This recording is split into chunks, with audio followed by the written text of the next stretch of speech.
Rail मंत्रालय के महत्वाकांक्षी परियोजना के अंतर्गत यात्रियों को विश्व स्तरीय सुविधा प्रदान करने के लिए अमृत भारत स्टेशन योजना के अंतर्गत बालाघाट स्टेशन में यात्री केंद्रित सुविधाओं का उन्नयन और आधुनिकीकरण कार्य का वर्चुअली उद्घाटन प्रधानमंत्री नरेंद्र मोदी द्वारा किया गया। बालाघाट स्टेशन का उन्नयन और आधुनिकीकरण का कार्य लगभग 8.03 करोड़ रुपए की लागत से किया जा रहा है, जिसमें पुनर्विकास कार्यों के अंतर्गत बालाघाट स्टेशन में सर्कुलेटिंग एरिया का विकास, उद्यान और भूदृश्य स्टेशन बिल्डिंग का नया आकर्षित स्वरूप, वृहद कार पार्किंग की सुविधा, एक हाई मास्क लाइट, कॉन्कोर्स विकास, आकर्षित पोर्च, भुवनेश्वर मॉडल शौचालय और 10 सीसीटीवी कैमरे लगाए जाएंगे।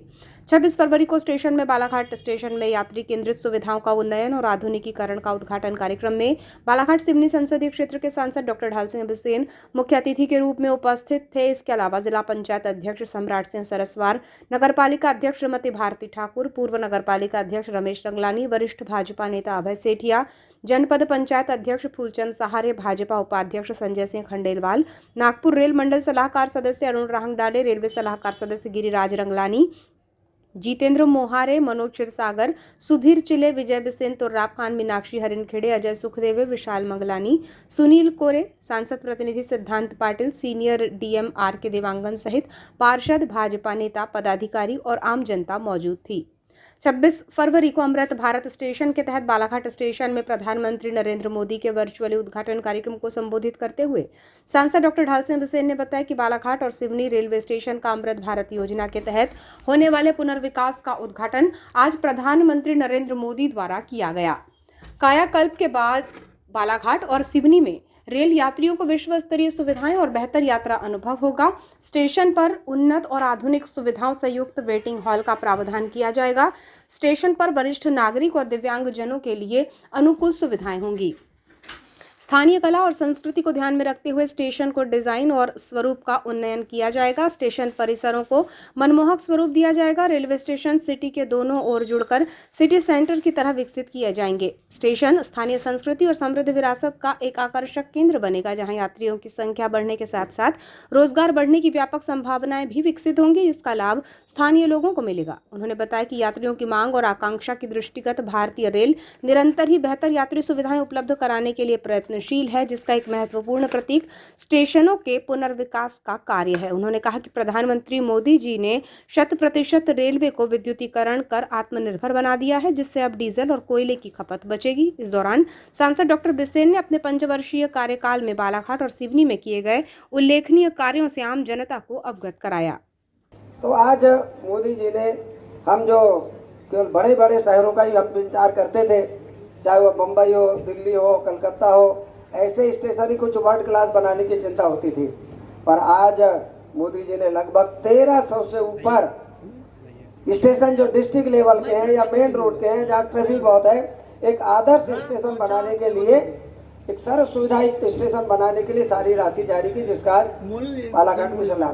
पर मैं ये कह सकता हूँ कि सबसे पहले जब ये 1300 स्टेशन ले रहे थे, तो इसमें बालाघाट, सिवनी, छिंदवाड़ा, मंडला और नैनपुर ये पहले चरण में आ गए थे। पर जब प्रधानमंत्री जी ने जब इसका भूमि पूजन जब किया, तो दुर्भाग्य से कहें हम ही 5 छूट गए और बाकी 33 घोषित हो गए। 38 सैंक्शन हुए थे, हम ही छूट गए थे। पर चूंकि हमारा सैंक्शन हो गया था, वर्क चालू हो गया, पर इसका शिलान्यास नहीं हुआ था, तो उस कड़ी में आज हमारे इस बालाघाट के साथ सिवनी का भी, मंडला, छिंदवाड़ा, नैनपुर जो हमारे SCCR के अंतर्गत आता है, सभी जगह के अमृत भारत स्टेशन के अंतर्गत सुविधा देने का काम हो रहा है। अब इसमें क्या होगा, क्योंकि पहले हमारे जो बजट होता था वो रेल विभाग अलग से संचालित होता था, तो रेल विभाग जितने उसकी स्वयं की आमदनी होती थी, उसी में वो अपना सारा प्रपंच विकास का करता था। और इसलिए जितना लाभ होना था, क्योंकि railway no profit no loss में एक तरह से चलता था, यात्रियों को सुविधा देना होता था और माल भाड़े से कमाई होती थी, तो कुल मिला के बहुत कम लाभ होता था। और जिसके कारण से जिस तेज गति के साथ में हमें यदि विकास की ओर रेल विभाग को ले जाना था, वो नहीं हो पाता था। हमारे देश के यशस्वी प्रधानमंत्री मोदी जी जब 2014 में जब वो प्रधानमंत्री बने, तो उनके दिमाग में एक बात आई कि क्यों ना रेल विभाग को स्वतंत्र विभाग क्यों रखा जाए, क्योंकि यदि रेल का काम करना है तो उसको पैसे देने पड़ेंगे, और पैसे देना है तो अतिरिक्त रूप से यदि देना है तो उसको मेन बजट में लाना पड़ेगा। और इसलिए हमारे देश के यशस्वी प्रधानमंत्री जी ने रेल बजट को मूल बजट में लाने का काम किया। और जब मूल बजट में आने का काम हुआ तो उसका परिणाम ये निकला कि मेन बजट से रेल विभाग को पैसा देने का काम प्रारंभ हुआ। मुझे याद आता है कि रेल विभाग का पहले बजट 2014 तक मुश्किल से 30,000 करोड़ का होता था। देवांगन जी गलत तो नहीं हूँ मैं? कहाँ है? आप बैठा लो भाई, इधर बैठ देखो। और इसके कारण से बहुत ज़्यादा विकास की गति हम नहीं कर पाते थे। मुझे अच्छे से याद है कि जैसे मैं अब सिवनी की बात करूं, मैं सिवनी से होता था। 2006 में हम अटल जी के समय सिवनी की रेल लाइन नैरो गेज को ब्रॉड गेज में परिवर्तन करने को आपका बालाघाट भी था। तो जिस गति से पैसा मिलता था 20 करोड़ 15 करोड़, तो हमारे पत्रकार बंधु कहते थे यदि इस गति से पैसा मिलेगा तो 30 साल लगेंगे रेल को पूरी रेल पटरी बदलने में। और यदि 30 साल लगेंगे तो तब तक कोई इंतजार थोड़ी करेगा।